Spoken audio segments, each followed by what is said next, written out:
casa.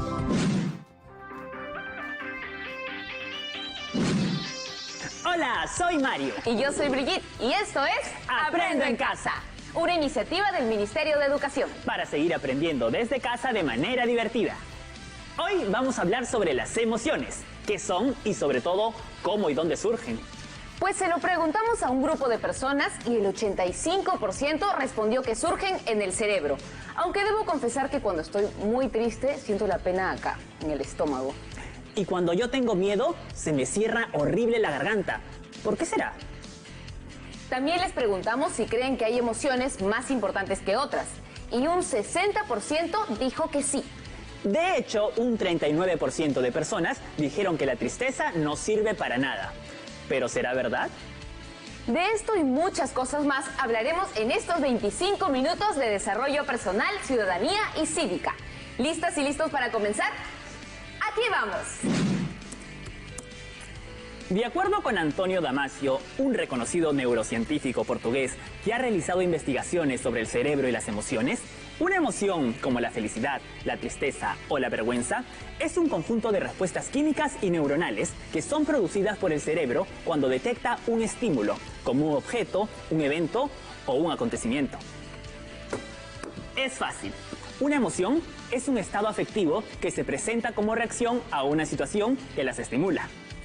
O sea, cuando ves una araña y corres por tu vida, yo felizmente no les tengo miedo a las... ¡Mira, una araña! En este caso, la araña sería el estímulo al que responde el cerebro de Mario. ¿Sabías que la raíz de la palabra emoción es motere, que en latín significa moverse? Eso debe ser porque en toda emoción hay implícitamente una tendencia a actuar. Como Mario nos lo mostró hace un momento cuando salió disparado. Ya, no te piques. Lo que te ha pasado se explica por el componente cognitivo de las emociones. ¿El qué? Mi mejor amiga está estudiando psicología y ella me explicó que las emociones tienen aspectos cognitivos, fisiológicos y conductuales. Sí, ya sé que suena complicado, pero es bien fácil. Empecemos por la cognición. ¿No puedes hacerlo más aburrido? Ah, ¿quieres que sea más entretenida? Sí. Está bien, aquí voy. Resulta que la emoción no se puede presentar sin antes haberse producido una evaluación del acontecimiento estímulo. ¿Ese soy yo? Dicha evaluación colocaría una etiqueta de bueno o malo sobre el estímulo, fundamentada en la propia experiencia. Mario, ¿alguna vez has tenido una mala experiencia con una araña? Una vez me mordió una. Ahí está. Por eso, al verla se desencadenaron cambios fisiológicos en el cuerpo de Mario. En su tono muscular, su respiración, su presión sanguínea. Todos son procesos involuntarios que intentaban ayudar a Mario a huir. Y sí que lo consiguieron. Los aspectos conductuales se refieren a las expresiones faciales, movimientos corporales, tono de voz, volumen y ritmo, que determinan diferentes conductas. Por ejemplo, cuando Mario le tiene miedo, le tiembla la voz. Así que estos componentes, el cognitivo y el fisiológico y el conductual, se relacionan entre sí para generar respuestas emocionales. Así es. Tengo una pregunta. ¿Cuál? ¿De dónde sacaste esas fotos? Tú me pediste que sea más entretenida. Mientras intento que Mario me perdone, vamos a escuchar a la psicóloga invitada, quien nos explicará las características más importantes de las emociones. Recuerden tomar nota. Hola, soy Natalia Parodi y en este video voy a decirles 5 características de las emociones. Las emociones son temporales, nos preparan para la acción, es decir, funcionan como fuerzas motivadoras que nos preparan para luchar o quizás huir, dependiendo de lo que necesitemos en ese momento. La reacción física de las emociones nos alerta de la presencia de lo que sentimos y para otras personas está claro cuáles son nuestras emociones a partir de nuestra conducta. La intensidad emocional varía de persona a persona, no todos lo vivimos igual. Las personas con intensidad emocional alta sienten y expresan sus emociones más intensamente que otras. Esto puede ser un desafío, puede convertir en un desafío mayor el poder manejar sus reacciones cuando se sienten frustradas, molestas o furiosas, ¿no? pero todos lo podemos hacer. Con esfuerzo, con práctica y con voluntad, podemos desarrollar la capacidad de contener nuestras emociones por muy intensas que éstas sean. Por ejemplo, quizás tú has estado en una situación en la que alguien reaccionó de una manera demasiado emocional, desproporcionada, haciéndote sentir mal o incluso con vergüenza ajena. Si alguien, por ejemplo, le habló feo a una persona, pero esa persona reaccionó de forma explosiva, demasiado. También puedes haber estado en una situación en la que tus propias emociones eran fuertes y necesitaste de todo tu autocontrol para no caer en lo mismo que esa persona. A ver, por ejemplo, si tu equipo de fútbol va perdiendo, puede pasar y la frustración te hace desear gritar o hasta romper algo. Pues está bien, lo puedes sentir, pero lo maduro y saludable es contener tus emociones a pesar de lo difícil que pueda sentirse eso. Y se puede. Gracias a las emociones podemos establecer varias conductas de adaptación básicas para el organismo, como por ejemplo, agredir para defendernos, escapar si fuera necesario, buscar confort para poder descansar, ayudar a las personas o reproducirnos. Ahora bien, los latidos del corazón, las palmas sudorosas de las manos, las mariposas en el estómago y otras reacciones fisiológicas son elementos fundamentales del miedo, la ira, la alegría y también de otras emociones. Estas emociones que se manifiestan en nuestro cuerpo, ¿no? Son cambios orgánicos que incluyen alteraciones en nuestra frecuencia cardíaca, en nuestra presión arterial, sudoración y otras reacciones fisiológicas. Son potentes las emociones y casi todas ellas son provocadas por la adrenalina. A través del rostro se puede extraer infinidad de claves que proporcionan información útil para la interacción social y para la adecuada comunicación con los demás. De igual manera, permite identificar emociones y predecir actos respecto a lo que observamos. Por ejemplo, la sola expresión facial de una emoción implica una organización muscular bastante compleja y este patrón permite distinguir una emoción de otra. Por ejemplo, la sonrisa es así, hasta se nos pueden poner chinitos los ojos, ¿no? El llanto nos arruga, ¿no? Se nos cae todo, nos compunge.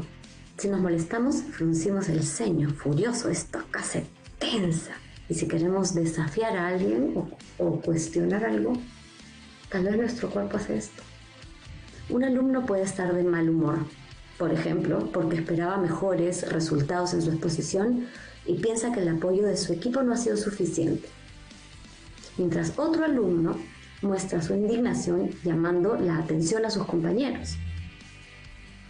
Los dos están enfadados por algo parecido, por lo mismo, pero la intensidad de su enfado es diferente, se sienten distinto y en consecuencia también su forma de expresar esa emoción es diferente.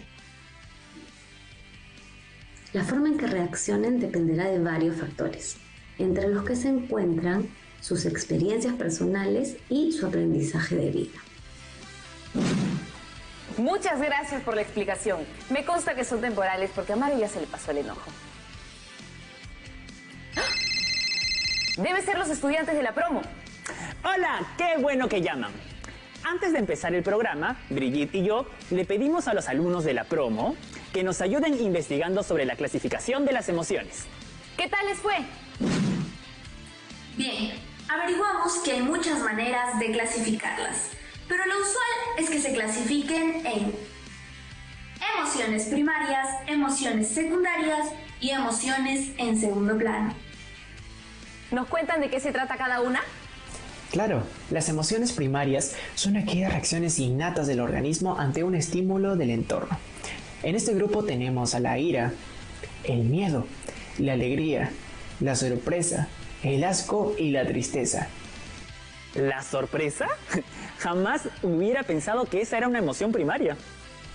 Sí, y los gestos por los que lo manifestamos son bien interesantes. ¿Qué gesto hago yo cuando me sorprendo? Abres los ojos como un plato.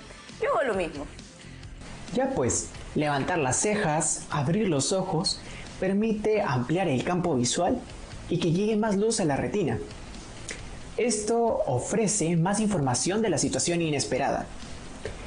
También facilita cualquier análisis y permite que podamos idear el mejor plan de acción. ¡Qué loco! Pero claro, tiene todo el sentido. Además, este tipo de emociones son automáticas y cumplen una función adaptativa y saludable dentro del organismo. Esto al ayudarnos a reaccionar inmediatamente ante un estímulo. ¡Buenazo! ¿Qué nos dicen de las emociones secundarias? Las emociones secundarias están influidas por las normas sociales con las que hemos sido educados. Eso quiere decir que se valoran de forma diferente según la cultura, las experiencias pasadas, las creencias personales y el entorno social. Por ejemplo, la culpabilidad, los celos, la desconfianza, la vergüenza. ¿Todas ellas son emociones ligadas a la educación y a la cultura? Sí, de hecho, leí que en otras culturas no existe la vergüenza ajena. ¿Pueden creer que no conocen el concepto? Mucho menos el sentimiento asociado. Yo quiero irme a vivir ahí. ¿Y qué hay de las emociones en segundo plano? Las emociones en segundo plano tienen que ver con el estado de ánimo. Estas emociones son fluctuantes y mucho más duraderas. ¿Puedes darnos un ejemplo? A ver, si una persona recibe una mala noticia y se enfada, una vez que el pico emocional del enfado pasa, puede tener un sentimiento de irritabilidad que dure todo el día. Es decir, puede seguir ocupándose de sus actividades cotidianas, pero tener en segundo plano ese sentimiento de enfado que lo acompaña. Ah, la típica que sigues con tu vida, pero la sonrisa sí. Y cuando te preguntan, ¿te pasa algo tú? No, todo bien. Entonces, las emociones en segundo plano implican elementos de expresión no verbal más sutiles que en las emociones primarias y secundarias. Sí, pero no por eso son menos reales. Es como cuando discuto con mi hermana porque usa mi ropa sin permiso. Y esa sensación de molestia me acompaña todo el día. Por eso prefiero solucionar los problemas al momento. Así no me malogro el día y nos sentimos mejor. Esa es una muy buena estrategia. ¿Qué tal si hacemos una tabla para comparar los 3 grupos de emociones que nos han explicado? Sale y vale. A ver, ¿qué activa las emociones primarias? Los activadores generalmente son externos. Por ejemplo, una amenaza o una pérdida que nos genera tristeza o miedo. Las emociones secundarias se activan por factores externos, como ver una cara conocida, o internos, como el recuerdo de un amigo enfermo. Y a las emociones en segundo plano, ¿qué las activan? Generalmente son factores internos, como darle vueltas y vueltas a eso que te dijo tu mejor amigo. ¿Y estos activadores son inmediatos o progresivos? En el caso de las emociones en segundo plano, son progresivas y fluctuantes. En las primarias el activador es inmediato y se acciona directamente en la amígdala. Interesante. En el caso de las secundarias es igual, solo que la conservación de la emoción implica la corteza prefrontal. Y en las emociones de segundo plano intervienen la corteza prefrontal y el hipocampo, que envía señales a la amígdala. Ustedes ya son de otro nivel ya. Y sobre la forma en que se manifiestan, ¿qué diferencias se pueden encontrar? Las emociones primarias como el miedo o cólera se manifiestan en los músculos, se tensan y el corazón se acelera para la huida o para el ataque. Las secundarias también se manifiestan en los músculos y en el medio visceral. ¿Qué es eso? Cuando sientes que se te encoge el estómago, un nudo en la garganta o la sensación de tener el corazón herido, las emociones en segundo plano se manifiestan así. Muchísimas gracias por haberse tomado tan en serio nuestro encargo. Hemos aprendido un montón. Es un tema apasionante. Al menos a mí me encanta porque me ayuda a conocerme mejor. ¡Hasta la próxima! ¡Chao! ¡Chao! Lo máximo, la tenían súper clara. Aunque yo me perdí un poco cuando hablaron de la amígdala y la corteza prefrontal y el hipocampo. ¿Ustedes también? Entonces, ¿qué tal si en el siguiente bloque hablamos de las partes del cerebro que se relacionan con las emociones? ¡Genial! ¡Ya regresamos!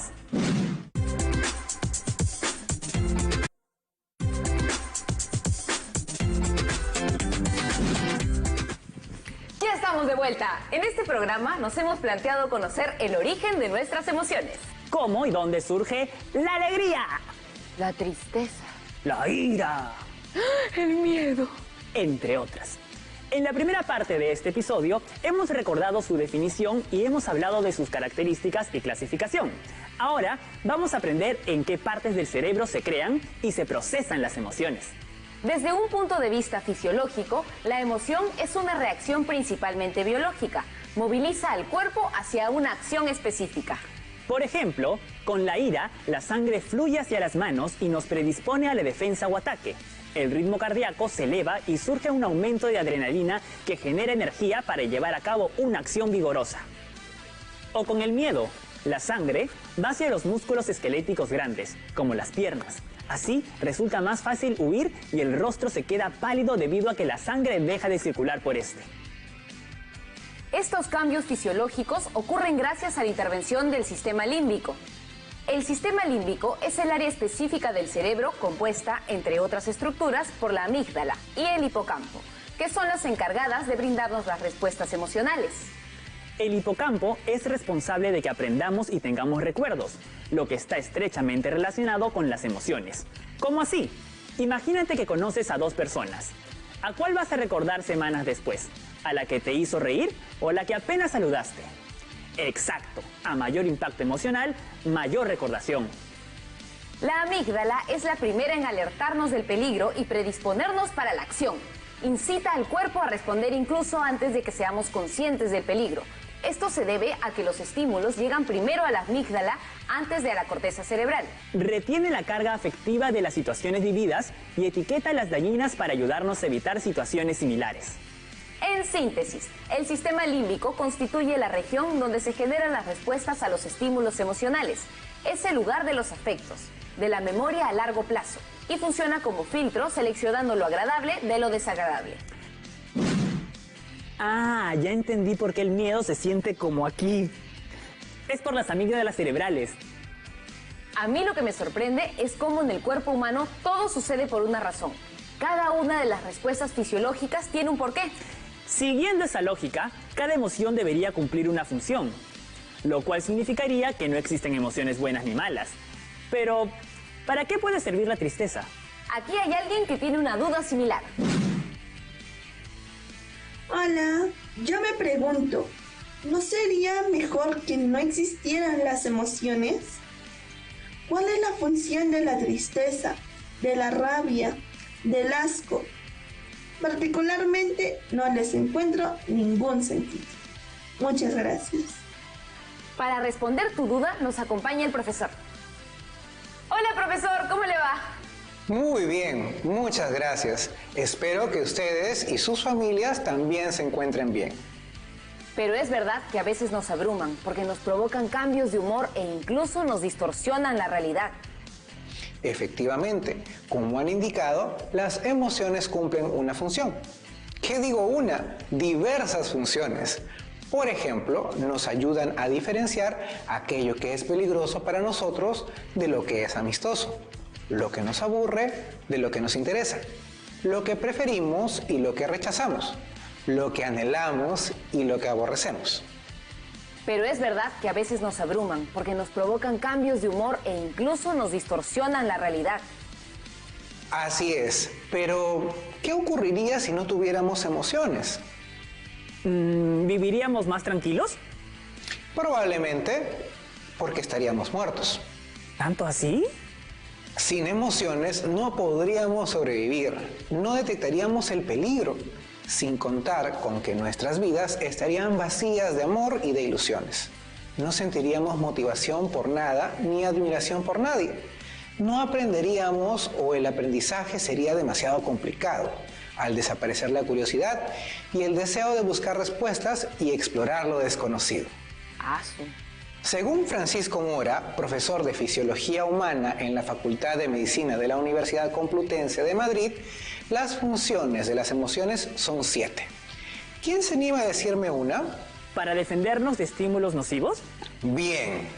Las emociones sirven para defendernos de estímulos nocivos, enemigos, o aproximarnos a estímulos placenteros o recompensas que mantengan la supervivencia, como el agua, la comida, el juego, la actividad sexual, entre otros. En este sentido, las emociones son motivadoras ya que nos mueven o empujan a conseguir lo que es beneficioso para nosotros y la especie, o a evitar lo que es dañino. Veamos la siguiente. Las emociones hacen que las respuestas del organismo sean polivalentes y flexibles. ¿Qué significa eso? Las emociones son reacciones que ayudan a encontrar no una única respuesta fija ante un determinado estímulo, como es un reflejo, sino la respuesta más adecuada y útil entre todo el repertorio posible. Por ejemplo, no podemos prever cómo vamos a reaccionar frente a un accidente de tránsito, pues aunque hayamos tenido una experiencia de este tipo, las circunstancias pueden ser diferentes, lo que nos lleva a reaccionar de forma distinta. Veamos la tercera función. Las emociones ponen en funcionamiento muchos de nuestros sistemas a la vez, lo que incluye la activación de múltiples sistemas cerebrales, endocrinos, metabólicos y en general la activación de muchos de los sistemas y aparatos del organismo. Las emociones mantienen la curiosidad y, con ello, el interés por el descubrimiento de lo nuevo. De esta manera, lo llevan a explorar lo desconocido. Entonces, las emociones nos motivan a aprender. Así es, una vez que el interruptor de la curiosidad se enciende, la atención se focaliza y el proceso de aprender comienza. Hay emociones que ayudan a aprender y otras que limitan el pensamiento y dañan de forma severa el proceso de aprendizaje, como por ejemplo el miedo y el aburrimiento. Lo imaginaba, porque definitivamente uno aprende mejor con alegría. ¿Te animas a decirme una función más? Diría que las emociones también nos sirven para comunicarnos. Exacto. Las emociones sirven como lenguaje para comunicarse unos individuos con otros. Es una comunicación rápida y efectiva. En el ser humano, el lenguaje emocional es también un lenguaje básico, sobre todo no verbal, entre los miembros de una misma familia o entre los miembros de una sociedad determinada. Ello, además, crea lazos emocionales que pueden tener claras consecuencias de éxito, tanto para la supervivencia física como para la social. Claro, es como tener códigos. En familia ya sabemos leernos entre todos y al hablar entendemos mejor lo que nos pasa por la manera que tiene cada uno de expresar sus emociones. Otra función podría ser que las emociones vividas nos ayudan a recordar con mayor facilidad. Así es. Las emociones sirven para almacenar y evocar memorias de una manera más efectiva. Todo acontecimiento asociado a un episodio emocional, tanto si este tuvo un matiz placentero o de castigo, permite un mayor y mejor almacenamiento y evocación de lo sucedido. Y eso tiene claras consecuencias para el éxito biológico y social del individuo. Finalmente, las emociones juegan un papel importante en el proceso de razonamiento. Los conceptos abstractos creados por el cerebro, los procesos cognitivos en general, se crean en las áreas de asociación de la corteza cerebral, con información que ya viene impregnada de colorido emocional, con la etiqueta de bueno o malo. Las emociones nos mueven hacia aquello que se evalúa como agradable y nos apartan de lo que nos resulta desagradable, adquiriendo un papel fundamental en la toma de decisiones y en la solución de conflictos. Creo que ya nadie podría decir que las emociones no sirven para nada. No, pero volviendo a la pregunta que nos hicieron, ¿qué hay de la tristeza o del asco? ¿Qué funciones cumplen específicamente? La tristeza cumple una función reintegradora. Nos permite tomarnos un tiempo para enfocar nuestra energía en nosotros mismos y superar aquella pérdida que hayamos experimentado. Gracias a la tristeza obtenemos ayuda, lo que aumenta nuestros recursos. Es verdad. ¿Y el asco, profesor? Cumple una función de rechazo. Así como el miedo nos protege de diferentes amenazas, el asco asegura nuestra supervivencia, ya que nos aleja de aquello que pueda resultar nocivo. Por ejemplo, sin el asco, ¿quién sabe qué cosas nos atreveríamos a comer? Ni lo diga, profesor. ¿Y qué hay de la ira? Cumple la función de autodefensa. Claro, la de la alegría es fácil, nos hace sentir bien. Así es, cumple una función afiliadora y reproductiva. ¿La sorpresa es importante? Mucho. Cumple una función explorativa. Despierta nuestra curiosidad y nos hace querer saber más. ¿Y cuál nos falta? De las primarias, el miedo. Este surge ante situaciones amenazantes. Su función es protegernos tanto física como psicológicamente. Muchas gracias, profe. No volveré a renegar de nuestras emociones. Lo prometo. Ni yo me avergonzaré de las mías. Sí, pues, le tengo miedo a las arañas, así que... Bien dicho. Hasta la próxima. ¡Qué rápido llegamos al final de este capítulo! Sí, eso pasa cuando uno aprende con alegría. Y hablando de la alegría, aquí dejamos un resumen muy alegre de las ideas más importantes. Así las recuerdas mejor. ¡Las emociones! Son fenómenos complejos. Presentan componentes cognitivos, fisiológicos y conductuales. Son importantes para la sobrevivencia, el desarrollo humano y el aprendizaje. No hay buenas o malas, todas cumplen un propósito. Ya lo sabes, las emociones son fenómenos multidimensionales que tienen aspectos fisiológicos y cognitivos y juegan un papel importante en el aprendizaje, desarrollo y supervivencia de los seres humanos. ¡Hasta mañana! ¡Chao!